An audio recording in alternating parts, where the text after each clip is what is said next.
Hello everyone, I am Vikas Jaiswal. Once again welcome to our channel Learn Up Classes. तो चलिए start करते हैं आज का सेशन। तो आज का जो सेशन है वो हमारा है असर्शन और रीजन बेस्ड क्वेश्चन पर जो सबसे ज़्यादा गलतियां होता है क्या कहना चाहिए बच्चों से। तो चलिए स्टार्ट करते हैं आज का सेशन। तो इसके पहले अगर आप लोग हमारी पुरानी वीडियो नहीं देखे हुए हैं, प्रीवियस वीडियो आप लोग अगर नहीं देखे हुए हैं तो आप जा सकते हैं। सिंपली आप स्क्रीन पे टाइप करिए, आपको ऊपर एक आई बटन दिख रहा होगा, उस पर आप क्लिक करेंगे तो वहां पे हमारे प्रीवियस वीडियो का लिंक मिल जाएगा जिसमें हम और अलग अलग टाइप के क्वेश्चन को हमने सॉल्व कराया है। तो आज हम लोग असर्शन बेस्ड क्वेश्चन को देखेंगे, कैसे उसको हम लोग को टैकल करना है, कैसे कौन सा अप्रोच बेस्ट रहेगा ताकि कम से कम गलती हो। तो वन बाय वन हम क्या करेंगे, क्वेश्चन के साथ इसको प्रैक्टिस करेंगे ताकि ऐसे क्वेश्चंस में कभी दोबारा गलती ना हो। चलिए शुरू करते हैं।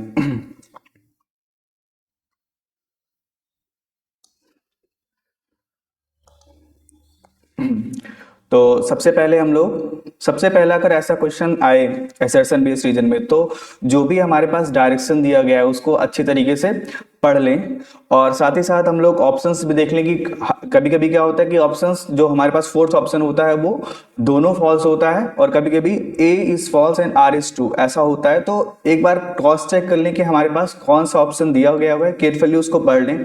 देन हम स्टेटमेंट्स को पढ़ेंगे और स्टेटमेंट को हम पढ़ने के बाद एनालाइज करेंगे कि हमारे पास कौन सा स्टेटमेंट सही है, कौन सा स्टेटमेंट गलत है और क्या वो दोनों एक दूसरे के करेक्ट एक्सप्लेनेशन हैं या नहीं है। ठीक है, तो ये हमारा अप्रोच रहेगा जब भी हम असर्शन बेस्ड क्वेश्चन को ट्राई करेंगे या फिर उस ऐसे क्वेश्चन को हम लोग जब भी टैकल करेंगे। ठीक है, तो सबसे पहले हम लोग यहाँ पे अगर डायरेक्शंस को पढ़ें तो पहला हमारे पास ऑप्शन होगा, अगर हमें ए ऑप्शन टिक करना है तो इसका मतलब क्या होगा कि ए एंड आर यानी असर्शन और रीजन दोनों सही हैं और R is a correct explanation of A, यानी जो हमारे पास रीजन है वो हमारे पास करेक्ट एक्सप्लेनेशन है किसका, असर्शन का। बी ऑप्शन क्या है, A and R both are true, A and R both are true but R is not correct explanation of A, यानी दोनों स्टेटमेंट आपस में तो सही हैं बट उनका आपस में कोई इंटर रिलेशन नहीं है, कोई एक्सप्लेनेशन नहीं है। और सी ऑप्शन हमारे पास क्या दिया है, A is true and R is false, यानी हमारे पास असर्शन सही है, रीजन उसका क्या है, गलत है। और फोर्थ ऑप्शन है हमारे पास A is false and R is true. ठीक है, तो चलिए क्वेश्चन को देखते हैं। हमेशा पहले ये जो हमारे पास ऑप्शंस दिए गए हैं उसको देख लेना, क्योंकि कभी कभी क्या होता है कि हम पढ़ के जाते कोई और ऑप्शन और एग्जाम में कोई और ऑप्शन आ जाता है। तो ये सबसे पहला काम है कि हम लोग को ऑप्शन को चेक कर लेना कि ऑप्शंस क्या हैं। देन क्वेश्चन के साथ स्टार्ट करते हैं। सबसे पहला क्वेश्चन हमारे पास है, पहला क्वेश्चन हमारे पास क्या दिया हुआ है, the resistivity of conductor increases with increase of temperature. तो ये हम लोगों ने इस ग्राफ भी देखा हुआ था कि जो भी हमारे पास कंडक्टर होता है उसकी रेजिस्टिविटी क्या होती है, इंक्रीज होती है as we increase the temperature. तो हमारे पास असर्शन क्या है, सही है। Resistivity is a reciprocal of conductivity. ठीक है, तो ये भी हमारे पास स्टेटमेंट क्या है, सही है। जो रेजिस्टिविटी होता है वो क्या होता है, इनवर्सली प्रोपोर्शनल होता है कंडक्टिविटी का, बट ये टेम्परेचर को एक्सप्लेन नहीं कर रहा है। तो यहाँ पे हमारे पास क्या हो जाएगा, ए हमारे पास ट्रू है, बी भी हमारे पास क्या है, ट्रू है, but they are not correct explanation of A. तो ऐसा हमारे पास कौन सा ऑप्शन होता है, ऑप्शन बी, यानी इसका हमारे पास सही ऑप्शन क्या हो जाएगा, ऑप्शन बी हो जाएगा। ठीक है, चलिए नेक्स्ट क्वेश्चन की तरफ हम मूव करते हैं। नेक्स्ट क्वेश्चन हमारे पास क्या दिया है, bending of wire does not affect the electrical resistance. ठीक है, resistance of wire, reason of wire proportional to resistivity of the material. ठीक है, तो बेंडिंग ऑफ वायर यानी अगर वायर को अगर हम बेंड करते हैं तो ना तो उसका लेंथ चेंज होगा ना तो क्रॉस सेक्शन एरिया चेंज होगा। तो जाहिर सी बात है उसका रेजिस्टेंस भी चेंज नहीं होगा, क्योंकि रेजिस्टेंस हमारा किस पे डिपेंड करता है, R equal to rho L by A. ठीक है, तो अगर किसी चीज को अगर हम बेंड कर रहे हैं तो ना तो उसका लेंथ चेंज होगा और ना ही उसका क्रॉस सेक्शन एरिया चेंज होगा। और resistance of wire is proportional to resistivity of material, यानी अगर बेंडिंग कर रहे हैं तो अगर हमारे पास मटेरियल का रेजिस्टिविटी अगर चेंज होगा तो जाहिर सी बात है उसका रेजिस्टेंस क्या होगा, चेंज होगा। और ये डायरेक्टली प्रोपोर्शनल भी है, तो यहाँ पर हमारे पास प्रोपोर्शनल भी दिया गया हुआ है, तो यानी जितना ज्यादा रेजिस्टिविटी होगा उतना ज्यादा हमारे पास क्या होगा, रेजिस्टेंस होगा। यानी यहाँ पर हमारे पास क्या हो जाएगा, एक्सप्लेनेशन ए और R both are true and R is a correct explanation of A. तो ये हमारे पास ऑप्शन ए इसका हमारे पास करेक्ट हो जाएगा। ठीक है, नेक्स्ट क्वेश्चन की तरफ मूव करते हैं। अब हमारे पास नेक्स्ट क्वेश्चन है, two resistance having resistance R and their equivalent resistance is R by two. ये हमारे पास क्या है, आर बाई टू है। ठीक है, ये 2 इधर नहीं है, R बाई क्या है 2। Resistance R connected in parallel, ये हमारे पास उसका रीजन दिया गया है। तो अगर दो रेजिस्टेंस है, हर एक की वैल्यू क्या है R है, और उनका इक्विवेलेंट क्या आ रहा है R बाई 2 आ रहा है। तो अगर हम लोग याद करें जो हमने पढ़ा था कि पैरेलल में अगर हम किसी भी दो रेजिस्टेंस को जोड़ते हैं या फिर कितनी भी रेजिस्टेंस को अगर जोड़ते हैं, तो जितना एक रेजिस्टेंस की वैल्यू होती है डिवाइड बाई जितना हमने क्या किया है, कनेक्ट किया है। तो यहां पर हमारे पास दो रेजिस्टेंस कनेक्ट करने के लिए बोला जा रहा है। तो अगर एक का R दूसरे का भी R, तो इनका इक्विवेलेंट क्या आ जाएगा, इनका इक्विवेलेंट आ जाएगा हमारे पास R by 2, value of one resistance divide by number of resistance जितना हमने पैरेलल में कनेक्ट किया है। तो R बाई 2 इसका हमारे पास हो जाएगा। तो यानी ये दोनों पैरेलल में कनेक्ट होंगे, तभी हमारे पास इक्विवेलेंट रेजिस्टेंस कितना आएगा, R बाई 2 आएगा। तो ये हमारे पास इसका ऑप्शन, ये भी हमारे पास क्या हो जाएगा, ऑप्शन ए हमारे पास करेक्ट हो जाएगा, क्योंकि ए भी ट्रू है, आर भी ट्रू है, और ये हमारे पास क्या है, करेक्ट एक्सप्लेनेशन है। ठीक है, रीजन हमारे पास क्या है, करेक्ट एक्सप्लेनेशन है उसका असर्शन का। ठीक है, आगे मूव करते हैं नेक्स्ट क्वेश्चन की तरफ। नेक्स्ट क्वेश्चन हमारे पास दिया हुआ है, alloy are commonly use electrical heating devices like electric iron heater. तो ये हमने प्रीवियस वीडियो में डिस्कस किया था कि जो एलॉय होते हैं, एलॉय हमारे पास क्या होते हैं, ऐसे एलिमेंट्स होते हैं जिनका रेजिस्टेंस क्या होता है, बहुत ज्यादा होता है। ठीक है, और ये हीटिंग डिवाइसेस में क्या किया जाता है, यूज किया जाता है। जैसे हमारे पास गीजर हो गया, टोस्टर हो गया, वहां पर, या इलेक्ट्रिक आयरन हो गया, वहां पर हम लोग क्या करते हैं, एलॉय, जो जैसे नाइक्रोम क्या है, नाइक्रोम भी हमारे पास एक एलॉय है जो क्या होता है, इलेक्ट्रिकल हीटिंग डिवाइसेस में यूज किया जाता है। ठीक है, रीजन क्या दिया हुआ है, resistivity of alloys generally greater than the constituent metal but the alloy have low melting point than their constituent metal. ठीक है, तो एलॉय में क्या खास बात होती है, जैसे जो फ्यूज वगैरह होता है, फ्यूज का जो हमारे पास मेल्टिंग पॉइंट होता है वो क्या होता है, लो होता है। तो जनरली हम एलॉयज का यूज करते हैं फ्यूज बनाने के लिए, क्योंकि फ्यूज बनाने के लिए हमारे पास लो मेल्टिंग पॉइंट वाला मटेरियल चाहिए। तो ये बात भी सही है कि उनका रेजिस्टेंस क्या होता है, ज्यादा होता है, या रेजिस्टिविटी उनका क्या होता है, ज्यादा होता है, और साथ ही साथ उनकी मेल्टिंग पॉइंट भी क्या होती है, लो होती है। तो ये हमारे पास यहाँ पर भी क्या हो जाएगा, ऑप्शन ए करेक्ट हो जाएगा, क्योंकि ए और R both are true and R is a correct explanation of assertion. ठीक है, नेक्स्ट क्वेश्चन की तरफ मूव करते हैं। नेक्स्ट क्वेश्चन हमारे पास क्या दिया हुआ है, electrical appliances with metallic body have three conditions, three connection, whereas electric bulb have 2 pin connection. ठीक है, जो हमारे पास हैवी इलेक्ट्रिकल अप्लायंसेस होते हैं उसमें जनरली देखा जाता है कि वहां पर क्या होते हैं, 3 पिन स्विच होते हैं, वहां पर क्या होते हैं, 3 पिन स्विच होते हैं। और जो लो अप्लायंसेस होते हैं, ठीक है, जैसे बल्ब हो गया या फिर नॉर्मली फैन वगैरह हो गया, तो इनके जो हमारे पास प्लग होते हैं, इसमें क्या होता है, इसमें सिर्फ 2 ही पिन होता है। ठीक है, तो ये बात सही है, बिल्कुल सही है, क्योंकि जो हैवी अप्लायंसेस होते हैं उसमें हम लोग क्या करते हैं, उसमें हम लोग अर्थ वायर भी कनेक्ट करते हैं, ताकि अगर उसकी अगर बॉडी ज्यादा बड़ी है तो जाहिर सी बात है ये लीकेज ऑफ करंट होने की ज्यादा चांसेस है, तो वहां पर इलेक्ट्रिक शॉक लगने की प्रोबेबिलिटी बढ़ जाती है। तो इसीलिए वहां पर हम लोग क्या करते हैं, अर्थ वायर भी कनेक्ट करते हैं।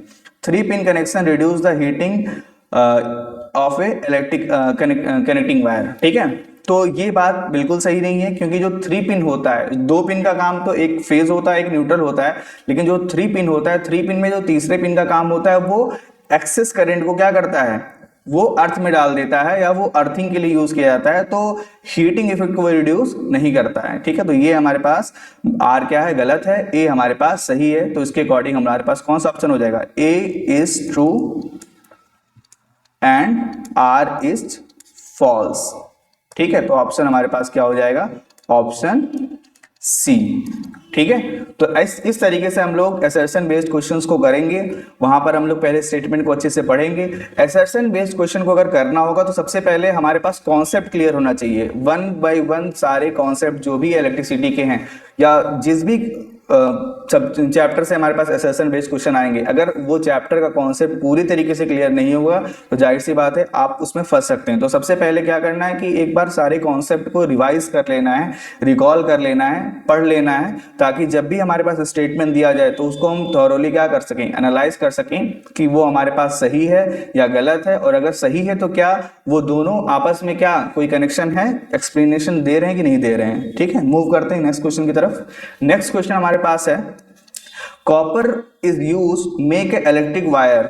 रीजन इसमें दिया गया है copper has a very low electrical resistance. तो ये भी हमारे पास क्या हो जाएगा, ऑप्शन ए करेक्ट हो जाएगा, क्योंकि कॉपर हमारे पास यूज किया जाता है इलेक्ट्रिक वायर्स बनाने के लिए, और इसका रीजन सिंपल सा ही है कि उनका रेजिस्टेंस क्या होता है, कम होता है। They are a good conductors. ठीक है, नेक्स्ट हमारे पास नेक्स्ट क्वेश्चन की तरफ मूव करते हैं। Silver is not use to make electric wires. Reason silver is bad conductor of. नहीं, ऐसा बिल्कुल नहीं है। सिल्वर कॉपर से भी ज्यादा गुड कंडक्टर होता है, उसकी रेजिस्टिविटी और ज्यादा कम होती है as comparison to copper, but silver is an expensive metal, so we can not use in making electric wire. ये इकोनॉमिकली हमारे लिए क्या है, बेटर मटेरियल नहीं है जिसका हम यूज कर सकें इलेक्ट्रिक वायर बनाने के लिए। इसीलिए हम लोग क्या करते हैं, कॉपर का यूज करते हैं, सिल्वर का यूज नहीं करते। उसका रीजन ये नहीं होता कि ये बैड कंडक्टिविटी, यानी हमारे पास रीजन क्या है, गलत है, और सिल्वर को हम लोग नहीं यूज करते हैं इलेक्ट्रिक वायर्स बनाने के लिए। अगर कोई हमारे पास अप्लायंसेस छोटे मतलब जो हैवी मतलब एक्सपेंसिव अप्लायंसेस जैसे फोन हो गया, लैपटॉप हो गया, उसमें कुछ पार्ट्स जो होते हैं वो सिल्वर से बनाए जाते हैं, बट वायर हम लोग नहीं बनाते हैं। तो यानी यहाँ पर हमारे पास क्या हो जाएगा, A is true and R is false. ठीक है, नेक्स्ट क्वेश्चन की तरफ मूव करते हैं। When battery is short circuited the terminal voltage is 0। अगर हम बैटरी को क्या करते हैं, शॉर्ट कर देते हैं, तो उसका टर्मिनल वोल्टेज क्या हो जाता है, 0 हो जाता है। तो बिल्कुल सही बात है, अगर हम लोग कभी भी बैटरी को शॉर्ट सर्किट करते हैं तो शॉर्ट सर्किट में हमारे पास क्या हो जाता है, टर्मिनल वोल्टेज 0 हो जाता है। और रीजन हमारे पास क्या है, in short circuit current is 0। नहीं भाई, करंट इनफाइनाइट हो जाता है, ये बिल्कुल गलत है। यानी हमारे पास करंट बहुत ज्यादा बढ़ जाता है, इसीलिए जो फ्यूज होता है वो क्या हो जाता है, मेल्ट हो जाता है जब भी शॉर्ट सर्किट होता है। तो ये हमारे पास क्या है, गलत है। रीजन हमारे पास क्या है, रॉन्ग है। रीजन हमारे पास क्या है, इनकरेक्ट है। यानी इसका भी हमारे पास ऑप्शन क्या बनेगा, ऑप्शन सी बनेगा कि ए हमारे पास ट्रू है और आर हमारे पास क्या है, फॉल्स है। तो कैसा लग रहा है आप लोगों को सेशन, यूजफुल है, हेल्पफुल है? तो वीडियो को आप क्या कर सकते हैं, लाइक कर सकते हैं और अपने दोस्तों को शेयर भी कर सकते हैं। ठीक है, मूव करते हैं नेक्स्ट क्वेश्चन की तरफ। नेक्स्ट क्वेश्चन हमारे पास देखो, यहाँ पर हमारे पास दिया गया है, यहाँ पर हमारे पास जो डायरेक्शन दिया गया है वो कुछ अलग है। जो मैंने स्टार्टिंग में बताया था कि कभी कभी क्या होता है, डायरेक्शंस गलत होते हैं। यहाँ पर हमारे पास पहला तो सेम है एज इट इज जो वहां पर था, A is true, R is false, और A is false, R is true, और both A are। यहाँ पे यानी यहाँ पर क्या किया है, 5 ऑप्शन दे दिया गया है। ठीक है, यहाँ पर हमने 5 ऑप्शंस को इंक्लूड कर लिया है। बट क्या होता है, कभी कभी ये वाला हमारे पास ऑप्शन हटा दिया जाता है और ये वाला इसके जगह पे डाल दिया जाता है। ठीक, तो आप लोगों को जो अप्रोच रहेगा वो यही रहेगा कि आप दोनों स्टेटमेंट को पढ़ो और उनके बीच में कनेक्शन निकालो कि देखो क्या क्या क्या बन रहा है, देन उसके अकॉर्डिंग आप ऑप्शन को ढूंढो और टिक करो जो सबसे अप्रोप्रिएट हो। ठीक है, तो असर्शन पढ़ते हैं। यहाँ पे असर्शन हमारे पास क्या दिया गया है, in a open circuit current passes from one terminal of the electrical cell to another. Open circuit में एक टर्मिनल से दूसरे टर्मिनल तक करंट हमारे पास पास ही नहीं होता, यानी हमारे पास असर्शन क्या है,